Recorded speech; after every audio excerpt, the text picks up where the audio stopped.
ಆತ್ಮೀಯ ವಿದ್ಯಾರ್ಥಿಗಳೇ RV maths ಟ್ಯೂಟರ್ಗೆ ತಮ್ಮನ್ನು ಸ್ವಾಗತ ಕೋರ್ತಾ ವಿದ್ಯಾರ್ಥಿಗಳೇ ನಾವು ಕಳೆದ ವಿಡಿಯೋದಲ್ಲಿ 10ನೇ ತರಗತಿ ನಿರ್ದೇಶಾಂಕ ರೇಖಾಗಣಿತ ಪಾಠದ ಅಭ್ಯಾಸ 7.2 ರಲ್ಲಿರತಕ್ಕಂತ ಮೊದಲ 3 ಸಮಸ್ಯೆಗಳಿಗೆ ನಾವು ಪರಿಹಾರಗಳನ್ನು ಬಿಡಿಸಿದ್ದೇವೆ.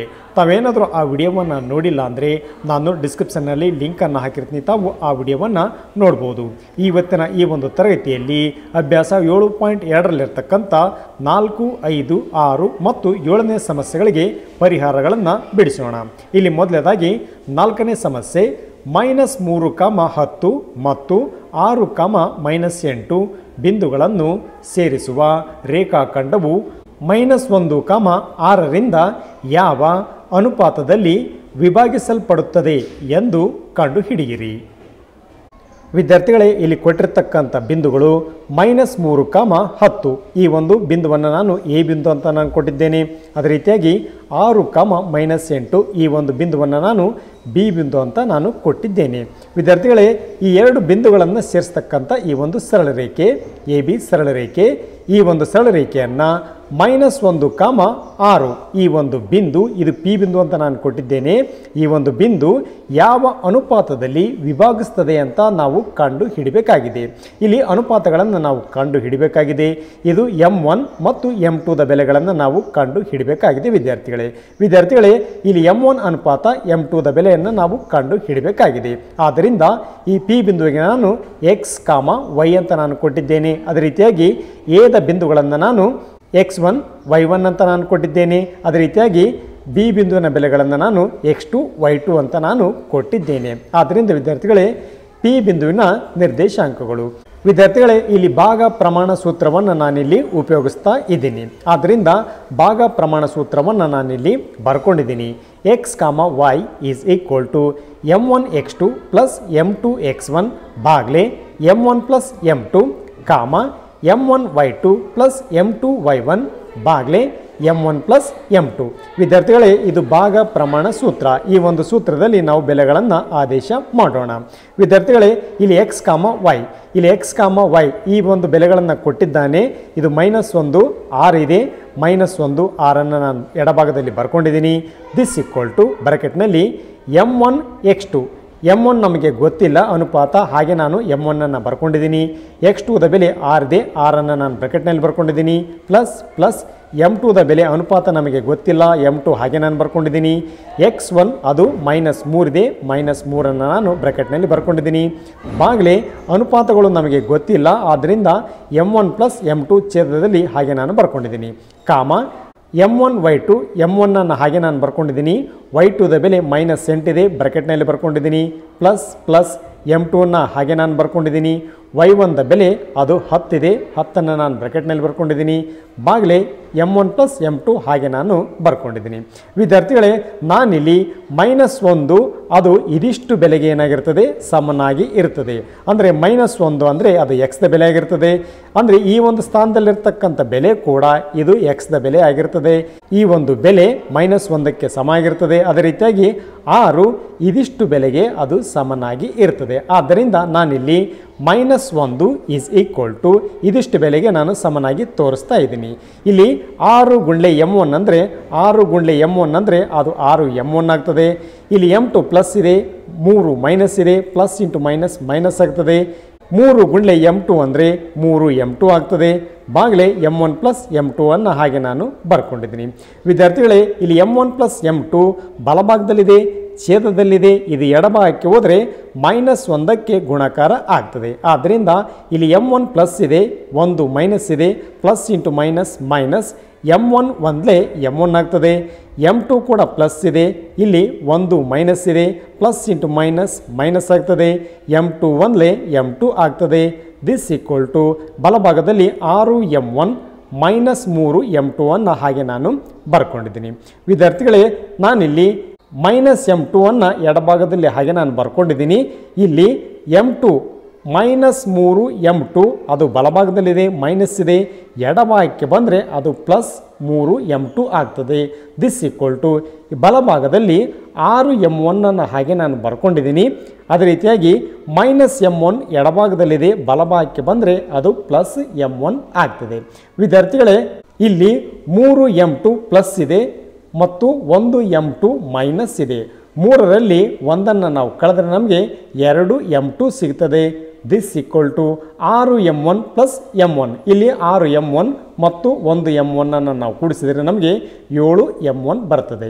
ವಿದ್ಯಾರ್ಥಿಗಳೇ, 2ನ್ನು ಎಡಭಾಗದಲ್ಲಿ ಹಾಗೆ ನಾನು ಬರ್ಕೊಂಡಿದ್ದೀನಿ. ಬಲಭಾಗದಲ್ಲಿ 7 M1ಗೆ ಗುಣಕಾರ ಇದೆ, ಬಲಭಾಗದಲ್ಲಿದೆ. ಅದು ಎಡಭಾಗಕ್ಕೆ ಬಂದರೆ ಛೇದದಲ್ಲಿ ನಾನು ಬರ್ಕೊಳ್ತಾ ಇದ್ದೀನಿ. ಆದ್ದರಿಂದ 2/7 ಆಗ್ತದೆ. ದಿಸ್ ಈಕ್ವಲ್ ಟು M1 ಬಲಭಾಗದಲ್ಲಿದೆ, ಹಾಗೆ ನಾನು ಬರ್ಕೊಂಡಿದ್ದೀನಿ. ಇಲ್ಲಿ M2 ಎಡಭಾಗದಲ್ಲಿದೆ, ಬಲಭಾಗಕ್ಕೆ ಬಂದರೆ ಅದು ಛೇದಕ್ಕೆ ಬರ್ತದೆ. ಆದ್ದರಿಂದ M1/M2 ಆಗ್ತದೆ. ಅಂದರೆ M1/M2 ಅಂದರೆ ಅನುಪಾತ ನಮಗೆ 2/7 ನಮಗೆ ಸಿಕ್ಕಿದೆ. ಆದ್ದರಿಂದ M1 ಅನುಪಾತ M2 M1 ಅನುಪಾತ M2 ಈಸ್ ಈಕ್ವಲ್ ಟು 2/7 ನಮಗೆ ಸಿಕ್ಕಿದೆ. ಆದ್ದರಿಂದ ವಿದ್ಯಾರ್ಥಿಗಳೇ, -3, 10 ಮತ್ತು 6, -8 ಬಿಂದುಗಳನ್ನು ಸೇರಿಸುವ ರೇಖಾಖಂಡವು -1, 6ರಿಂದ 2:7 ಅನುಪಾತದಲ್ಲಿ ವಿಭಾಗಿಸುತ್ತದೆ ಅಂತ ತಾವು ಉತ್ತರವನ್ನು ಬರಿತೀರಾ. ವಿದ್ಯಾರ್ಥಿಗಳೇ, 5ನೇ ಪ್ರಶ್ನೆ. A 1, -5 ಮತ್ತು B -4, 5 ಬಿಂದುಗಳನ್ನು ಸೇರಿಸುವ ರೇಖಾಖಂಡವು x ಅಕ್ಷದಿಂದ ಯಾವ ಅನುಪಾತದಲ್ಲಿ ವಿಭಾಗಿಸಲ್ಪಡುತ್ತದೆ ಎಂಬುದನ್ನು ಕಂಡುಹಿಡಿಯಿರಿ. ವಿಭಾಗಿಸುವ ಬಿಂದುವಿನ ನಿರ್ದೇಶಾಂಕಗಳನ್ನು ಕೂಡ ಕಂಡುಹಿಡಿಯಿರಿ.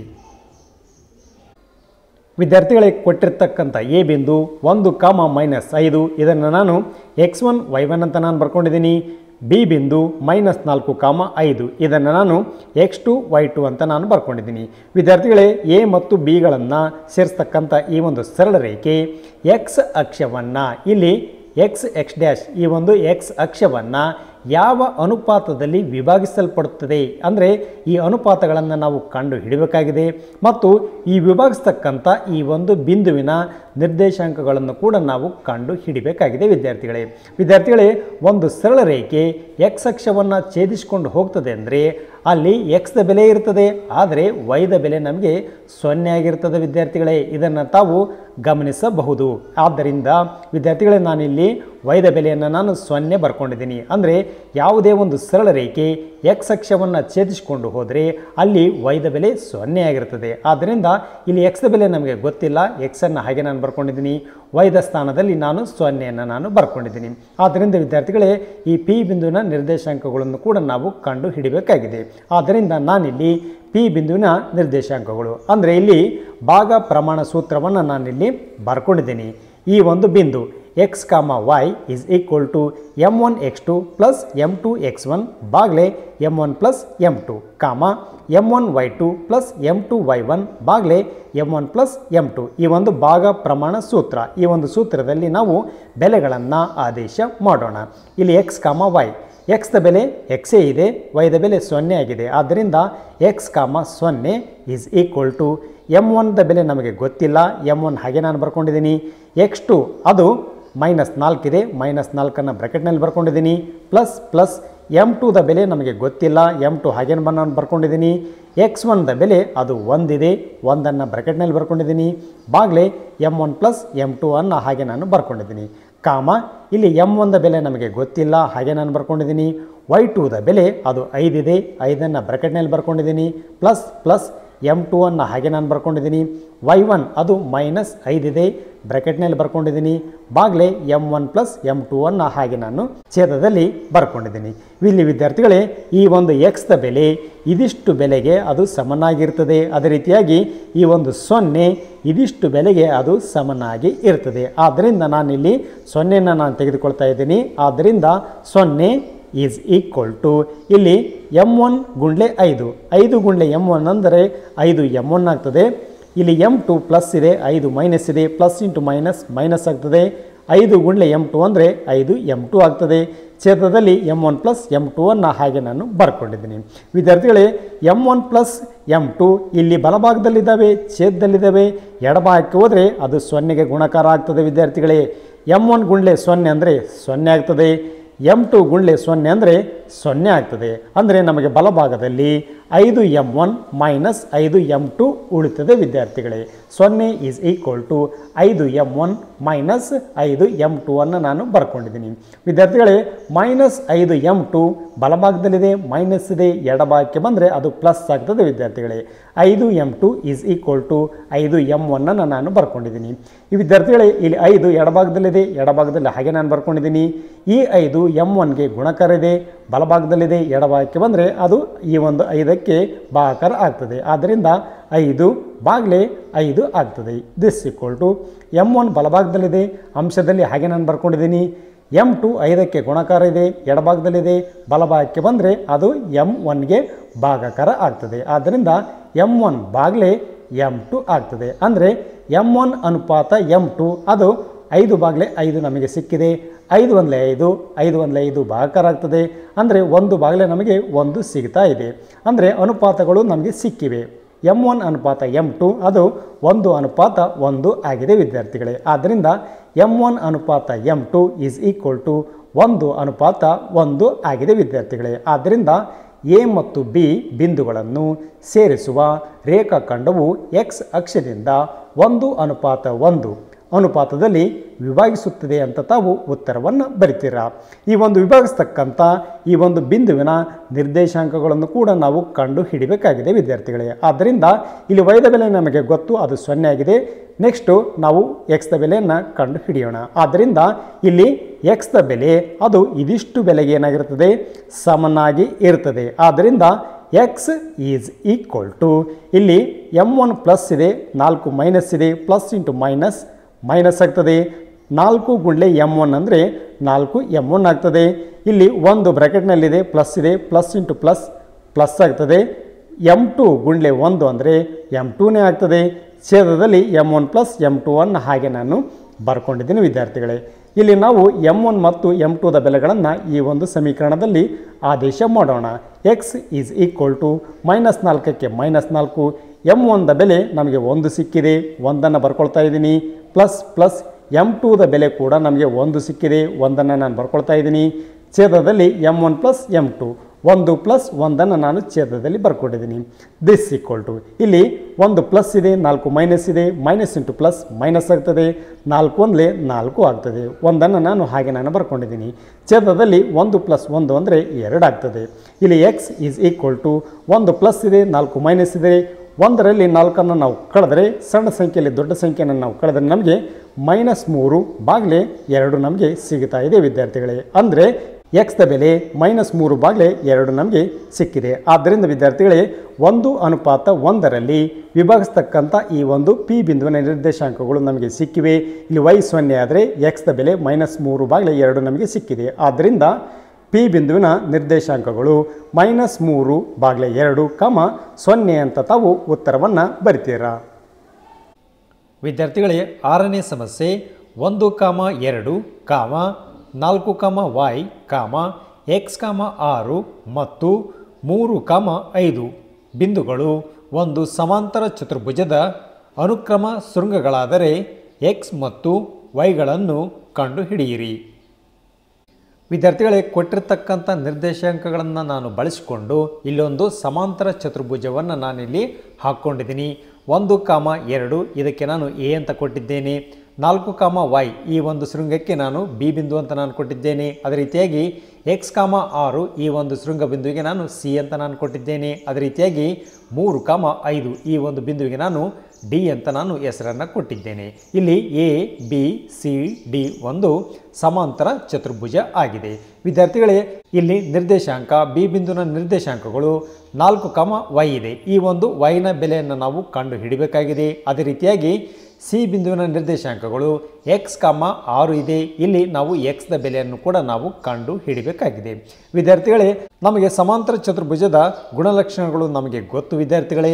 ಇಲ್ಲಿ ಸಮಾಂತರ ಚತುರ್ಭುಜದ 2 ಕರ್ಣಗಳು ಪರಸ್ಪರ ಅರ್ಧಿಸುತ್ತವೆ ವಿದ್ಯಾರ್ಥಿಗಳೇ. ಇಲ್ಲಿ ಎ ಸಿ ಮತ್ತು ಬಿ ಡಿ ಕರ್ಣಗಳು ಪರಸ್ಪರ ಅರ್ಧಿಸುತ್ತವೆ. ಇಲ್ಲಿ ಎ ಇ ಎಷ್ಟಿರ್ತದೆ, ಇ ಸಿ ಕೂಡ ಅಷ್ಟೇ ಇರ್ತದೆ. ಅದೇ ರೀತಿಯಾಗಿ ಡಿ ಇ ಎಷ್ಟಿರ್ತದೆ, ಇ ಬಿ ಕೂಡ ಅಷ್ಟೇ ಇರ್ತದೆ ವಿದ್ಯಾರ್ಥಿಗಳೇ. ಆದ್ದರಿಂದ ನಾವಿಲ್ಲಿ ಸಮಾಂತರ ಚತುರ್ಭುಜದ ಕರ್ಣಗಳು ಅರ್ಧಿಸುತ್ತವೆ ಆ ಒಂದು ಅಂಶಗಳ ಆಧಾರದ ಮೇಲೆ y ಮತ್ತು x ಬೆಲೆಯನ್ನು ನಾವು ಕಂಡು ಹಿಡಿಯೋಣ.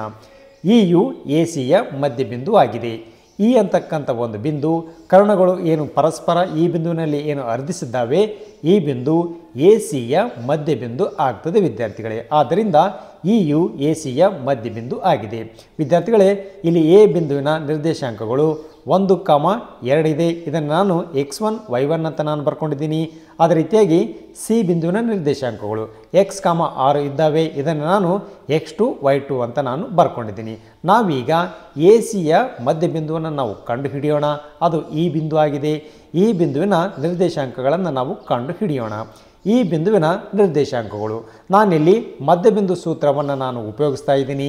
ಎ ಸಿಯ ಮಧ್ಯಬಿಂದು ಇ ಆಗಿರೋದ್ರಿಂದ ನಾನು ಮಧ್ಯಬಿಂದು ಸೂತ್ರವನ್ನು ನಾನು ಬಳಸ್ಕೊಳ್ತಾ ಇದ್ದೀನಿ.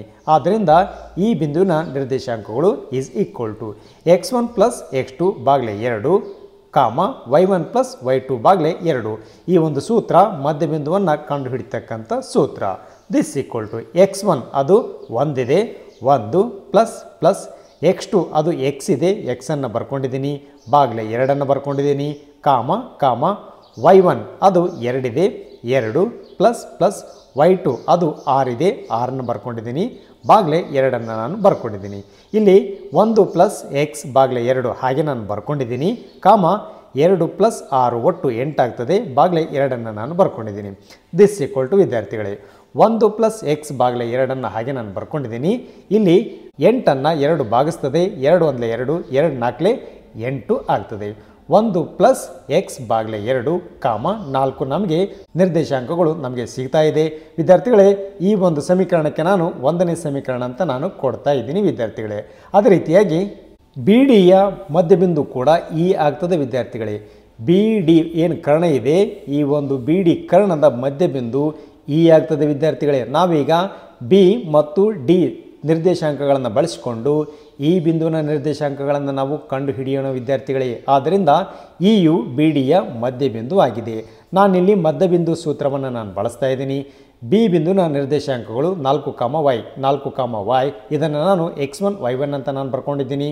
ಇಲ್ಲಿ ಡಿ ಬಿಂದುವಿನ ನಿರ್ದೇಶಾಂಕಗಳು 3,5 ಇದನ್ನು ನಾನು x2 y2 ಅಂತ ನಾನು ಬರ್ಕೊಂಡಿದ್ದೀನಿ. ನಾವಿಲ್ಲಿ ಬಿ ಡಿಯ ಮಧ್ಯಬಿಂದು ಇ ಆಗ್ತದೆ. ಈ ನಿರ್ದೇಶಾಂಕಗಳನ್ನು ನಾವು ಕಂಡು ಹಿಡಿಯೋಣ ಇಲ್ಲಿ ಬಿ ಮತ್ತು ಡಿ ಬಿಂದುಗಳ ಸಹಾಯದಿಂದ. ಆದ್ದರಿಂದ ಈ ಬಿಂದುವಿನ ನಿರ್ದೇಶಾಂಕಗಳು ದಿಸ್ ಈಕ್ವಲ್ ಟು ವಿದ್ಯಾರ್ಥಿಗಳೇ, ನಾನಿಲ್ಲಿ ಮಧ್ಯಬಿಂದು ಸೂತ್ರವನ್ನು ನಾನು ಬಳಸ್ತಾ ಇದ್ದೀನಿ. x1 + x2 ಭಾಗಲೆ 2 y1 + y2 ಭಾಗಲೆ 2. ವಿದ್ಯಾರ್ಥಿಗಳೇ, ಇಲ್ಲಿ x1 4 ಇದೆ, 4 ಪ್ಲಸ್ x2 3 ಇದೆ, 3 ಬರ್ಕೊಂಡಿದ್ದೀನಿ, ಭಾಗಲೆ 2 ಬರ್ಕೊಂಡಿದ್ದೀನಿ, ಇಲ್ಲಿ y1 + y2 y1 y ಇದೆ, y ಪ್ಲಸ್ y2 5 ಇದೆ, 5 ಬರ್ಕೊಂಡಿದ್ದೀನಿ, ಭಾಗಲೆ 2 ನಾನು ಬರ್ಕೊಂಡಿದ್ದೀನಿ. ದಿಸ್ ಈಕ್ವಲ್ ಟು 4 + 3 ಒಟ್ಟು 7 ಆಗ್ತದೆ, ಭಾಗಲೆ 2 ಬರ್ಕೊಂಡಿದ್ದೀನಿ, y + 5 ಭಾಗಲೆ 2 ಹಾಗೆ ನಾನು ಬರ್ಕೊಂಡಿದ್ದೀನಿ. ಈ ಒಂದು ಸಮೀಕರಣಕ್ಕೆ ನಾನು 2 ಅಂತ ನಾನು ಕೊಟ್ಟಿದ್ದೇನೆ. ವಿದ್ಯಾರ್ಥಿಗಳೇ, ಇಲ್ಲಿ ಈ ಬಿಂದುವಿನ ನಿರ್ದೇಶಾಂಕಗಳನ್ನು ನಾವು 2 ರೀತಿಯಲ್ಲಿ ನಾವು ವ್ಯಕ್ತಪಡಿಸಿದ್ದೇವೆ. ಎ ಸಿಯ ಮಧ್ಯಬಿಂದುವಾಗಿ ಕೂಡ ನಾವು ವ್ಯಕ್ತಪಡಿಸಿದ್ದೇವೆ ಮತ್ತು ಬಿ ಡಿಯ ಮಧ್ಯಬಿಂದುವಾಗಿ ಕೂಡ ನಾವು ಈ ಬಿಂದುವಿನ ನಿರ್ದೇಶಾಂಕಗಳನ್ನು ವ್ಯಕ್ತಪಡಿಸಿದ್ದೇವೆ. ಅಂದರೆ ಇದು 1ನೇ ಸಮೀಕರಣ 2ನೇ ಸಮೀಕರಣಕ್ಕೆ ಏನಾಗ್ತದೆ ಸಮ ಆಗ್ತದೆ. ಆದ್ದರಿಂದ 1 ಮತ್ತು 2ನೇ ಸಮೀಕರಣದ ಸಹಾಯದಿಂದ ನಾವು x ಮತ್ತು y ದ ಬೆಲೆಗಳನ್ನು ಕಂಡು ಹಿಡಿಯೋಣ. ವಿದ್ಯಾರ್ಥಿಗಳೇ, 1ನೇ ಸಮೀಕರಣ 2ನೇ ಸಮೀಕರಣಕ್ಕೆ ಸಮ ಆಗೋದರಿಂದ 1ನೇ ಸಮೀಕರಣದ ನಿರ್ದೇಶಾಂಕಗಳನ್ನು ನಾನು ಇಲ್ಲಿ ಬರ್ಕೊಂಡಿದ್ದೀನಿ. 1 + x ಭಾಗಲೆ 2 4 ಈಸ್ ಈಕ್ವಲ್ ಟು 2ನೇ ಸಮೀಕರಣದಲ್ಲಿರ್ತಕ್ಕಂಥ ನಿರ್ದೇಶಾಂಕಗಳು 7 ಭಾಗಲೆ 2 y + 5 ಭಾಗಲೆ 2. ವಿದ್ಯಾರ್ಥಿಗಳೇ, 1 + x ಭಾಗಲೆ 2 ಅದು 7 ಭಾಗಲೆ 2ಕ್ಕೆ ಸಮ ಆಗ್ತದೆ ವಿದ್ಯಾರ್ಥಿಗಳೇ. x ದ ಸ್ಥಾನದಲ್ಲಿರ್ತಕ್ಕಂಥ ಬೆಲೆಗಳು ಇವು ಆಗಿದ್ದಾವೆ. ಆದ್ದರಿಂದ 1 + x ಭಾಗಲೆ 2 1 + x ಭಾಗಲೆ 2 ಅದು 7 ಭಾಗಲೆ 2ಕ್ಕೆ ಸಮ ಆಗ್ತದೆ. 7 ಭಾಗಲೆ 2 ನಾನು ಬಲಭಾಗದಲ್ಲಿ ಬರ್ಕೊಂಡಿದ್ದೀನಿ. ವಿದ್ಯಾರ್ಥಿಗಳೇ, ಎಡಭಾಗದಲ್ಲಿ 2 ಛೇದದಲ್ಲಿದೆ, ಬಲಭಾಗದಲ್ಲಿ 2 ಕೂಡ ಛೇದದಲ್ಲಿದೆ. ಆದ್ದರಿಂದ 2 × 2 2 × 2 ಕ್ಯಾನ್ಸಲ್ ಆಗ್ತದೆ. ನಮಗೆ 1 + x ಎಡಭಾಗದಲ್ಲಿ ಉಳಿತದೆ, ಬಲಭಾಗದಲ್ಲಿ 7 ಮಾತ್ರ ಉಳಿತದೆ. ಇಲ್ಲಿ 1 ಪ್ಲಸ್ ಇದೆ, ಎಡಭಾಗದಲ್ಲಿದೆ, ಬಲಭಾಗಕ್ಕೆ ಹೋದರೆ ಅದು -1 ಆಗ್ತದೆ. ಎಡಭಾಗದಲ್ಲಿ x ಉಳಿತದೆ ಈಸ್ ಈಕ್ವಲ್ ಟು 7ಕ್ಕೆ 7 1 ಎಡಭಾಗದಲ್ಲಿತ್ತು ಬಲಭಾಗಕ್ಕೆ ಬಂದರೆ -1 ಆಗ್ತದೆ. 7ರಲ್ಲಿ 1ಅನ್ನು ಕಳೆದರೆ ನಮಗೆ 6 ಸಿಗ್ತದೆ. ಆದ್ದರಿಂದ x ಈಸ್ ಈಕ್ವಲ್ ಟು 6 ನಮಗೆ ಸಿಕ್ಕಿದೆ ವಿದ್ಯಾರ್ಥಿಗಳೇ. ಅದೇ ರೀತಿಯಾಗಿ y ದ ಬೆಲೆಯನ್ನು ಕೂಡ ನಾವು ಕಂಡುಹಿಡಿಯೋಣ. ಇಲ್ಲಿ y ದ ಸ್ಥಾನದಲ್ಲಿ 4 ಇದೆ. ಅದೇ ರೀತಿಯಾಗಿ ಬಲಭಾಗದಲ್ಲಿ y ದ ಸ್ಥಾನದಲ್ಲಿ y + 5 ಬಾಗ್ಲೆ 2 ಇದೆ ವಿದ್ಯಾರ್ಥಿಗಳೇ. ಈ y + 5 ಬಾಗ್ಲೆ 2 ಅದು 4ಕ್ಕೆ ಸಮ ಆಗ್ತದೆ. ಆದ್ದರಿಂದ y + 5 Baglay 2 is equal to 4ಅನ್ನು ನಾನು ಬಲಭಾಗದಲ್ಲಿ ಬರ್ಕೊಂಡಿದ್ದೀನಿ ವಿದ್ಯಾರ್ಥಿಗಳೇ. y + 5 ಎಡಭಾಗದಲ್ಲಿ ಹಾಗೆ ನಾನು ಬರ್ಕೊಂಡಿದ್ದೀನಿ ಈಸ್ ಈಕ್ವಲ್ ಟು 2 ಛೇದದಲ್ಲಿದೆ, ಎಡಭಾಗದಲ್ಲಿದೆ, ಬಲಭಾಗಕ್ಕೆ ಹೋದರೆ ಅದು 4ಕ್ಕೆ ಗುಣಾಕಾರ ಆಗ್ತದೆ. 4 2 8 ಆಗ್ತದೆ ವಿದ್ಯಾರ್ಥಿಗಳೇ.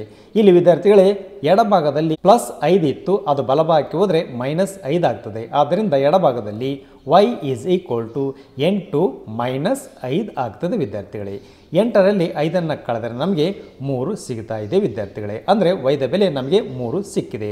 ಕೊಟ್ಟಿರ್ತಕ್ಕಂಥ ಸಮಾಂತರ ಚತುರ್ಭುಜದ ಶೃಂಗಗಳಲ್ಲಿರ್ತಕ್ಕಂಥ ನಿರ್ದೇಶಾಂಕಗಳಲ್ಲಿ x ದ ಬೆಲೆ 6 ನಮಗೆ ಸಿಕ್ಕರೆ y ದ ಬೆಲೆ ನಮಗೆ 3 ಸಿಕ್ಕಿದೆ ವಿದ್ಯಾರ್ಥಿಗಳೇ. 7ನೇ ಸಮಸ್ಯೆ.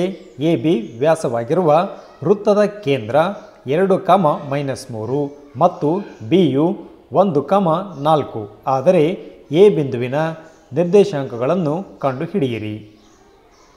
ವಿದ್ಯಾರ್ಥಿಗಳೇ ಕೊಟ್ಟಿರ್ತಕ್ಕಂಥ ನಿರ್ದೇಶಾಂಕಗಳ ಸಹಾಯದಿಂದ ನಾನಿಲ್ಲೊಂದು ವೃತ್ತವನ್ನು ಹಾಕ್ಕೊಂಡಿದ್ದೀನಿ ವಿದ್ಯಾರ್ಥಿಗಳೇ. ಇಲ್ಲಿ AB ವ್ಯಾಸವಾಗಿದೆ ಅಂತ ಕೊಟ್ಟಿದ್ದಾನೆ. ಆದ್ದರಿಂದ AB ವ್ಯಾಸ ಅದು ವೃತ್ತದ ಕೇಂದ್ರದ ಮೂಲಕ ಹಾದುಕೊಂಡು ಹೋಗ್ತದೆ.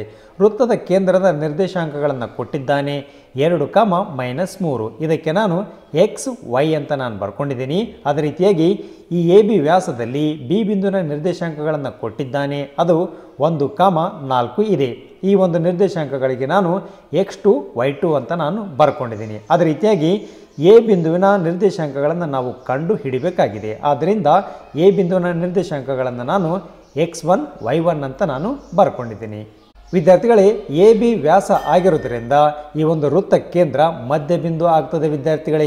ಆದ್ದರಿಂದ ಎ ಬಿಯ ಮಧ್ಯಬಿಂದು 2, -3 ಆಗಿದೆ. ಈ ಒಂದು ನಿರ್ದೇಶಾಂಕಗಳು ಏನು ಕೊಟ್ಟಿದ್ದಾನೆ ಅದೇನಾಗ್ತದೆ, ಈ ಒಂದು ಬಿಂದು ಮಧ್ಯಬಿಂದು ಆಗ್ತದೆ. ಅದು ಎ ಬಿಯ ಮಧ್ಯಬಿಂದು, ಅದು 2, -3 ಆಗ್ತದೆ. ಆದ್ದರಿಂದ ಎ ಬಿಂದುವಿನ ನಿರ್ದೇಶಾಂಕಗಳು ವಿದ್ಯಾರ್ಥಿಗಳೇ, ಎ ಬಿಂದುವಿನ ನಿರ್ದೇಶಾಂಕಗಳನ್ನು ನಾವು ಕಂಡು ಹಿಡಿಯೋಣ.